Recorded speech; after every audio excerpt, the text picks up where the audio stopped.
Yo, what's up guys? Welcome to the Fantasy Football Prodigy channel, and in this video, I'm going to be giving you my top startums and situms for week 9 of the 2021 fantasy football season. And before we get into the startums and situms, first of all, I am recording this after the Thursday night football game. I'm actually recording this on Friday night. So the Thursday game already happened, so that was between the Colts and the Jets. So no players in that game are going to be discussed. And other than that, before we get into the list, I do need to recap the week 8 startums and situm calls that we made last week before we get into the week 9 calls. So just as a recap quickly, last week, my stardom quarterbacks, we had a really good week last week, but the quarterback startums that I called did not really pan out. I said to start Patrick Mahomes as a high quarterback 1, and well, he finished as the quarterback 17 on the week with 15 fantasy points. That was definitely a miss. And I also said to start Kirk Cousins as a low quarterback 1. He finished as the quarterback 21 with a little over 13 fantasy points. So that was another miss for me. And I'm a Vikings fan, so that one especially hurt. And by the way, I have never mentioned this in a video, but I go off of the Fantasy Pros scoring. It kind of shows you the scoring leaders on a given week. They have a little category for that. And I think they do -1 point per interception when they do that category. Whereas most leagues, at least to my knowledge, they do -2 points for an interception. So the scoring might be a little bit different between what I'm saying in this video and maybe what your actual league is, because most of my leagues do -2 for interceptions. But I just noticed that recently that they do -1. So I just thought I would note that I have been going off of that all season. But regardless, it's a few points difference maximum. Anyways, moving on. In week 8, my running back calls were really, really good. I said to start Joe Mixon as a low to mid running back 1. He finished as the running back 2 on the week with 23.1 half PPR points. So that was definitely a huge hit for us. And by the way, all of these scores that I'm going to give for the skill position players, that is in half point PPR. I also said to start Darrel Henderson as a low to mid running back 1 with huge upside. He finished as the running back 3 on the week with 21.8 fantasy points. So another great call. Now, kind of talking about some not, upper tier guys. Darrell Williams, I said to start. He finished as the running back 18 with 14 fantasy points. So that was a hit. I said I liked him as a low to mid running back 2. And that's what he finished as.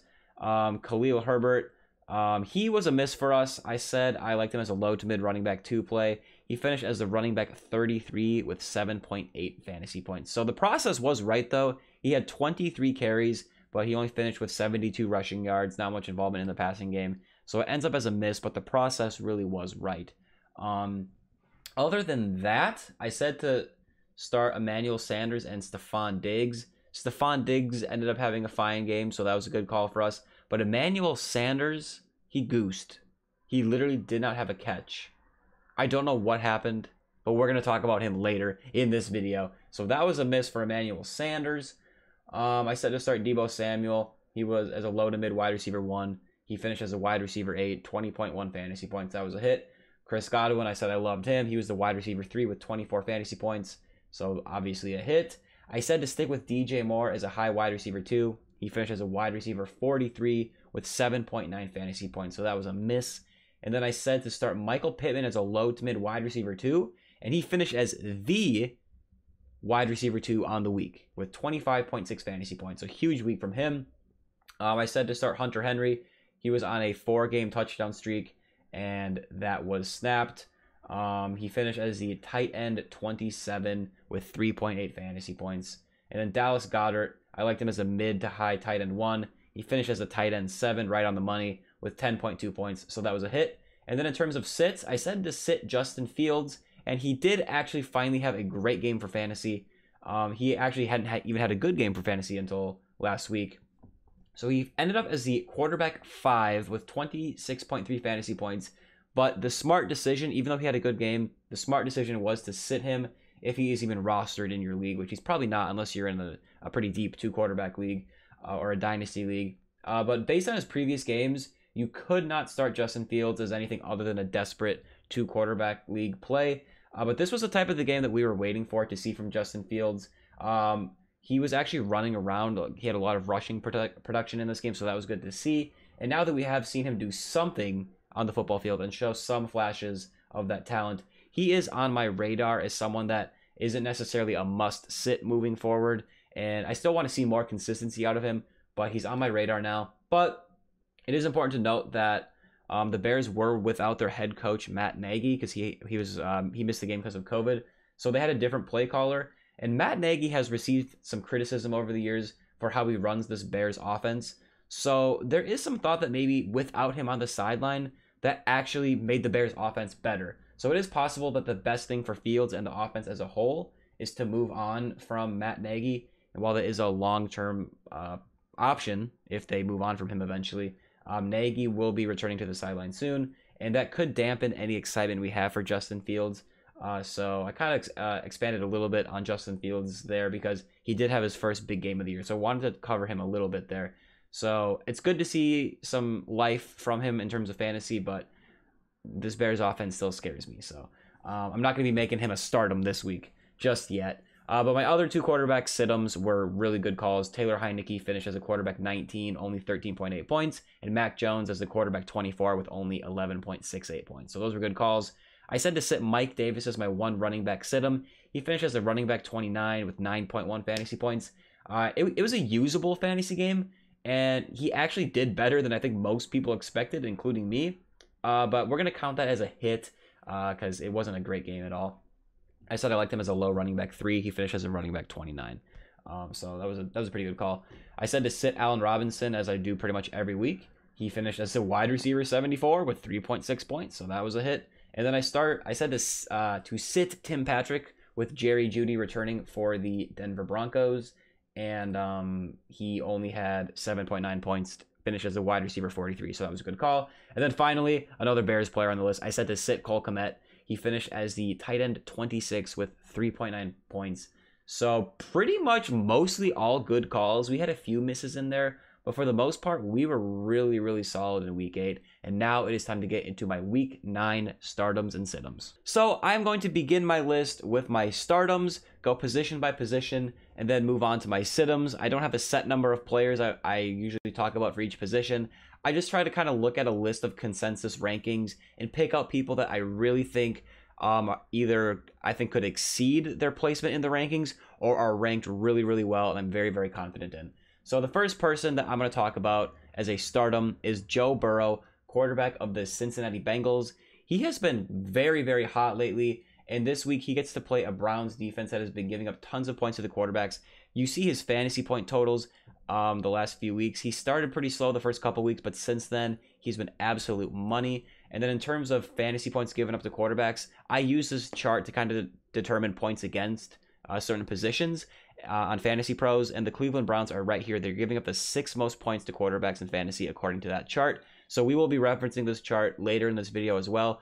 But long story short, I think Joe Burrow will continue to be hot against the Cleveland Browns in week 9. He is a low to mid quarterback 1 play. My second and final quarterback stardom is going to be Tua of the Miami Dolphins.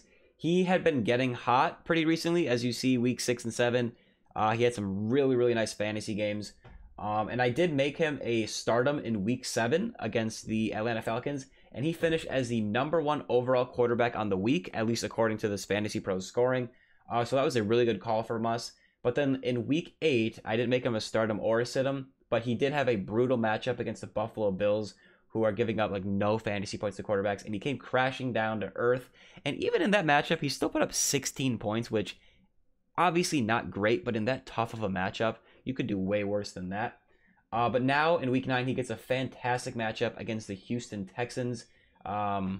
He is, let's see, I'm going to look up the Texans on this little chart here. So yeah, the Texans are giving up the 5th most points to fantasy quarterbacks.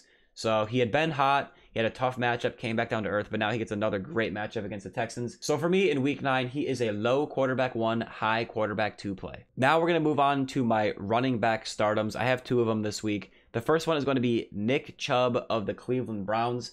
I normally don't like to make too obvious of stardom calls, but I feel like some people might have forgotten how valuable Nick Chubb is in fantasy football. So he missed weeks 6 and 7 with injury, and he had a pretty meh week in week 8, 7.4 half PPR points. It was a tough matchup against the Pittsburgh Steelers, but when he is active, he will be good for fantasy more often than not. So this is just a reminder to not shy away from him in week 9 against the Cincinnati Bengals. The matchup against the Bengals isn't really good or bad in terms of fantasy points given up to running backs. They're pretty middle of the pack just in terms of points given up. But either way, he's just a great player. Kareem Hunt is still out with injury, so I do expect the volume to be there. For me, in this matchup with the Bengals in week 9, he is a low running back 1 play. So moving on to my second stardom running back, I have a few things to say before we get into this player. So like I said, I don't like to make too obvious of stardom calls. So even though Jonathan Taylor already played on Thursday, let's just say he hasn't played yet. His game against the Jets was on Sunday. I don't like to come on here and say, okay, start Jonathan Taylor against the Jets, because I don't think anyone is really even considering not playing him. He has been amazing lately. The Jets are giving up tons of points to fantasy running backs, and I believe he was the consensus #1 fantasy running back play this week. So, I try to avoid making calls like that. So when I'm looking at the rankings for the week of what people are kind of thinking, I'm trying to identify maybe a player who's been struggling a little bit, or a guy that's maybe a little bit under the radar, or a guy that has a really good matchup compared to what he's had lately. Just something that kind of stands out, right? So this week there weren't too many players like that. I talked about Nick Chubb because he had been injured. And then the week he comes back, he didn't really do anything too crazy. And then the only other player that really stood out was Nick Chubb of the Las Vegas Raiders. He hasn't been the most efficient player with his carries, but he does have 5 touchdowns in the 5 games that he has played. And this week he gets a good matchup with the New York Giants. If we take a look back at this chart here, so here's the Giants giving up fantasy points to running backs. They are pretty high up on this list, giving up the 7th most points to running backs. So the matchup doesn't scare me. I do think he will need to get in the end zone to have a great game.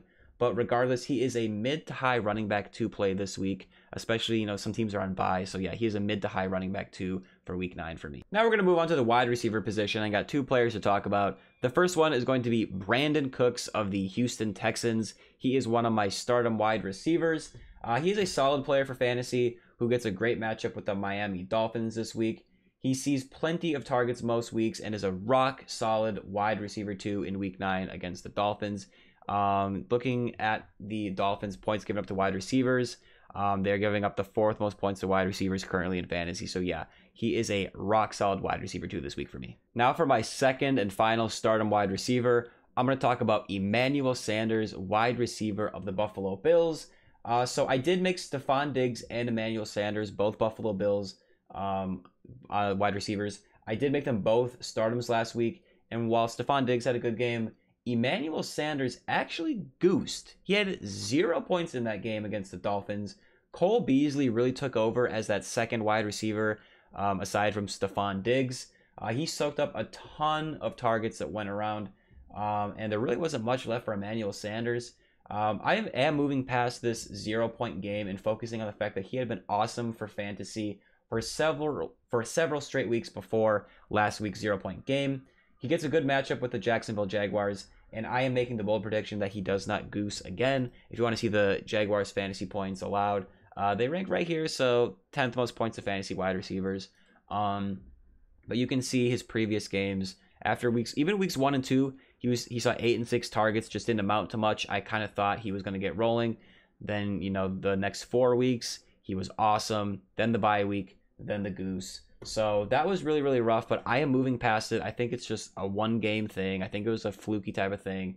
And for me, he is a low wide receiver 2, high wide receiver 3 against the Jacksonville Jags. Now it is time to move on to the tight ends, and I have 2 stardoms at that position. The first one is going to be Mike Gesicki, tight end of the Miami Dolphins.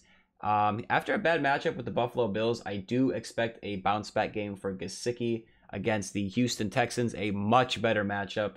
Not only for tight ends, but for pretty much every position.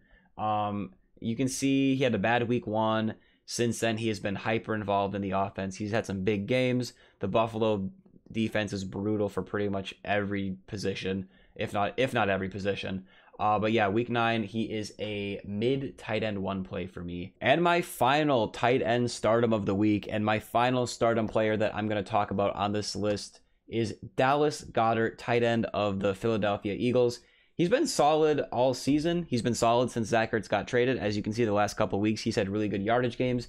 and I do expect that to continue for the rest of the season, including this week against the Chargers. For me, he is a mid tight end one play that offers a little bit of upside as well if he can get in the end zone for the first time since week 4. So the yardage is usually there, especially at the tight end position where most players don't see a ton of yardage. And if he can start to get in the end zone a little bit more, hopefully this week we'll start to see that upside present itself a little bit more. So yeah, he is a nice tight end one play for me this week. Now it is time to move on to my sit-ems. And the first player that I'm going to start with, we're going to start at the quarterback position. And I'm going to go with Trevor Lawrence, quarterback of the Jacksonville Jags. Listen, he has flashed at times, but I do think the rookie will likely struggle against the Buffalo Bills defense that is giving up the fewest fantasy points to quarterbacks in the league, at least according to this chart right here. There they are at the bottom, giving up the 32nd most points. So the least points in the league to fantasy quarterbacks. He has flash, but this is just a brutal matchup for him this week. For me, he is nothing more than a desperate 2-quarterback league play if you really have no other options. But yeah, I'm trying to avoid him if I can. And my second and final sit-em quarterback is going to be Sam Darnold of the Carolina Panthers. He's currently listed as questionable as of this recording, but I would avoid starting him even if he is active. He has struggled mightily lately in terms of fantasy and real-life football. You can see from his fantasy points, just really nothing going on here. And I think the Patriots will pretty much be able to shut the Panthers' offense. I think they'll be able to shut down their offense pretty well this week. For me, he is a very weak 2-quarterback league play and really nothing more. Kind of like Trevor Lawrence, someone that I'm really not playing unless maybe I'm in a 2-quarterback league and I need someone for my super flex spot or my second quarterback spot. But yeah, I'm really trying to avoid Sam Darnold as well this week. Now we're going to move on to my running back sit-em. I only have one player to talk about. Similar to last week, Mike Davis of the Atlanta Falcons, he was last week also my only running back sit-em. The only player that I felt really just not great about in terms of maybe a player that someone was going to start in their league. And that was a pretty good call last week. So I said to sit him. He didn't really do much. Finished as a running back 29. He did have a handful of catches in there, which was nice to see for him. But perhaps you are desperate and you need to play him like I do in one league. So I am actually playing him in a league, but I really don't want to, okay? I loved Mike Davis coming into the draft season. I thought he would see a ton of volume, but Cordero Patterson is the clear lead running back there, and this is a tough matchup against the New Orleans Saints. You can see on this chart right here, they're giving up the third fewest points to running backs, according to this chart right here. And last week, Mike Davis put up 9.1 fantasy points, and that actually exceeded the expectations of a lot of people, I think, myself included. So I am definitely trying to avoid him unless you're really desperate. So even though I am forced to play him, I don't have to love it, but it's just what I have to do with I got injuries to David Montgomery, and I have Calvin Ridley out. I just lost Derrick Henry for the season, so I'm really weak just with my depth. So Mike Davis is someone I have to start, but you very, very likely have better options this week. Oh, and next, we're moving on to my sit-em wide receivers. And do I even need to talk about this guy anymore? I keep putting him on this list because it's a big name player that I can put on this list every week, and I can be very confident that he is not going to have a good game. He will continue to be a sit-em on my list until he does something in this offense.